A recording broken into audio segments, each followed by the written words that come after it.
So today, New York Times publishes a story about how the CIA did their internal review called the Panetta Review, which showed many years ago, even before the Senate weighed in on it, that in fact they knew internally at the CIA that torture doesn't work, didn't work.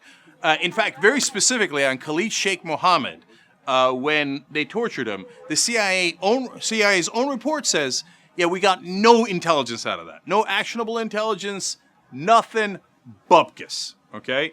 So now everybody's like, oh my God, the New York Times wrote about it. But wait, before the article came out, I already knew what the Panetta Review was, and I already told you about it because it had already leaked. We live in a funny world that if New York Times is credible, so if they write about it, then it must be true, right? And they have some sources, and it was a good story, and I'm glad they wrote about it, and I'm glad people are taking it more seriously. But we already knew that the CIA had done an internal review saying, yeah, torture didn't work. So the fact that it's been confirmed today is great. The fact that people are talking about how the Khalid Sheikh Mohammed torture definitively did not work, that's great. But here's a twist in this story. So now Senator Burr from North Carolina, who's now the head of the Intelligence Committee, he's a Republican, of course, Republicans took over the Senate. He took over for Feinstein, who was a Democrat.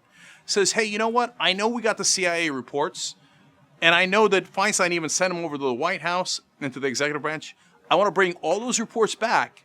And then instead of using it in the Intelligence Committee, and instead of keeping it in Congress, I want to give it back to the CIA so they could bury it. Isn't that amazing?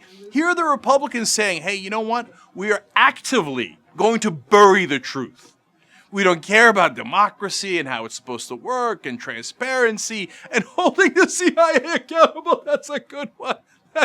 No. We're going to take the ugly truth that yes, we definitively tortured, and yes, it definitively did not work. We can't argue with that truth. So instead, we're going to try to bury it.